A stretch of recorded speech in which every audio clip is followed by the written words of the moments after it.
The river swallowed secrets, but it spat out the truth. Rain fractured the surface of the Hawthorne River the day we laid my sister Clara to rest. I clutched the crumpled eulogy as my father, William Hargrove, a man who'd built an empire on steel and silence, veered from the mourner's path toward the water's edge. In his hands, a small cedar box, tied with a linen ribbon, gleamed like a confession.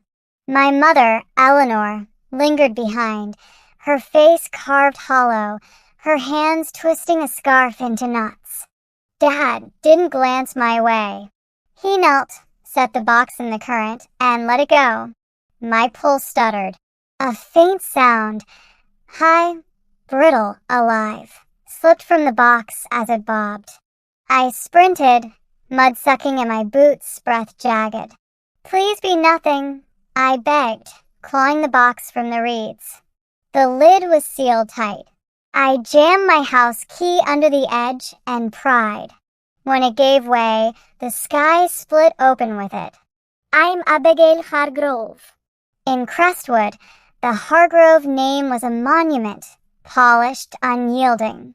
My father's company, Hargrove Logistics, turned his whispers into law. He raised me on 3 truths: guard the family, shield the legacy, and bury anything that threatens either. Clara was the exception. She was wildfire in a house of frost, with auburn curls, eyes like summer lakes, and paint smudges on her sleeves. When she brought home Noah Tate, a carpenter with calloused hands and a grin that softened our cold dining room, Dad's courtesy sharpened to a blade. "Plans?" he asked over seared salmon. "Love," Clara said. "I'm choosing love." Dad turned to me later, voice low. "Love doesn't pay for chandeliers." It could, I thought, but didn't say. He didn't want to hear it. He tightened the leash, curfews, questions, concern that felt like chains. Mom hovered, rearranging silverware, swallowing words. When Clara whispered she was pregnant, her hands trembled so much I draped her in my quilt and brewed chamomile tea. "Noah's taking extra shifts," she said, eyes bright. The baby moved. Yesterday, like she was dancing. I pressed my hand to her stomach and felt a spark of wonder. But I knew, like you know a storm's coming, this would tear us apart. It did. In hushed arguments, locked doors, Dad's voice slicing through options that drained Clara's light. She fled. Then the hospital called, complications Clara gone. The obituary hit my email before dawn, a press release with her name. At the funeral, Dad walked to the river with that box. I cracked it open and found a newborn, swaddled in muslin, lips faintly blue, a hospital band reading Baby Girl Tate. A whimper caught the air. "Clara," I gasped, stripping off my jacket to wrap her tighter. She was warm, barely. I cradled her, heart pounding. Dad's voice scraped behind me. "Give her to me, Abigail." "Spoon." "You threw her in the river." His eyes flickered.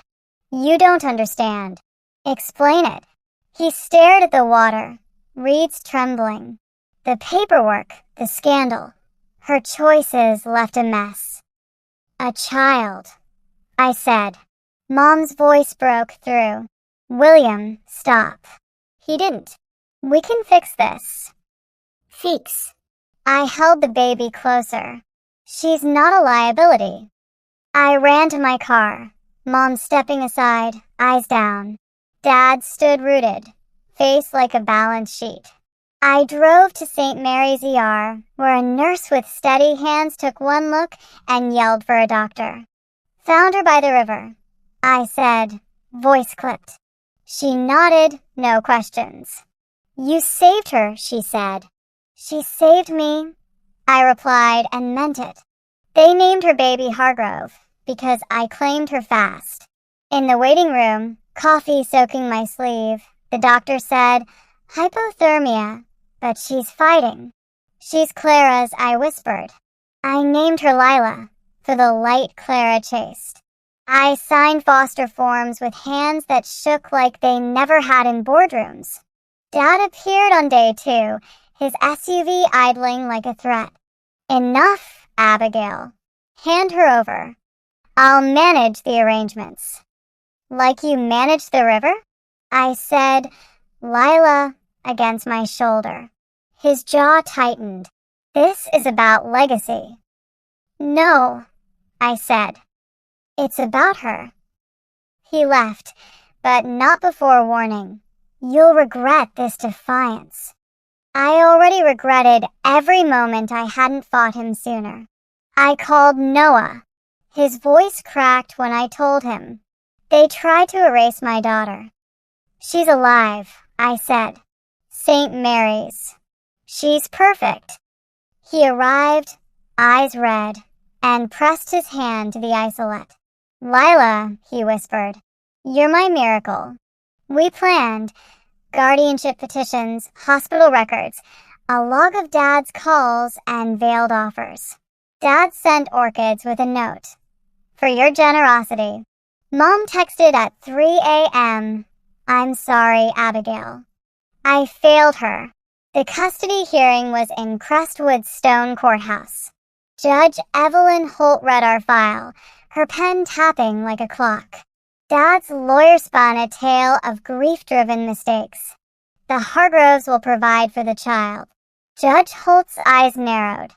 Abigail, evidence? I presented the dashcam footage, Dad and Mom by the river, box in hand, returning empty-handed. The bracelet had Clara's name, I said. Dad's laugh was hollow.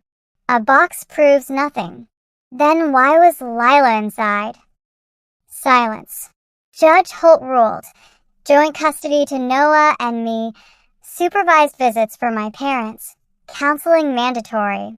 Dad's face was stone. Mom mouthed, thank you. Later, by the river, Dad stood alone. You always challenged me, he said.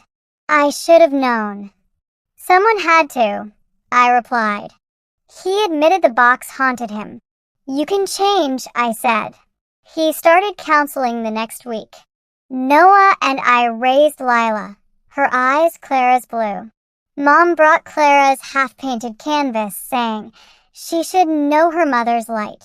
Dad funded a scholarship for artists, then one for kids like Lila. Sundays, we took her to the park, telling her about Clara sunrises.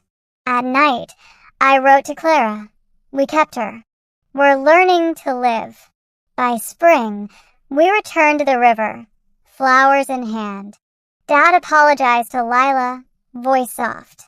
The water sang, and Lila's tiny hand reached for the sky, rewriting us all.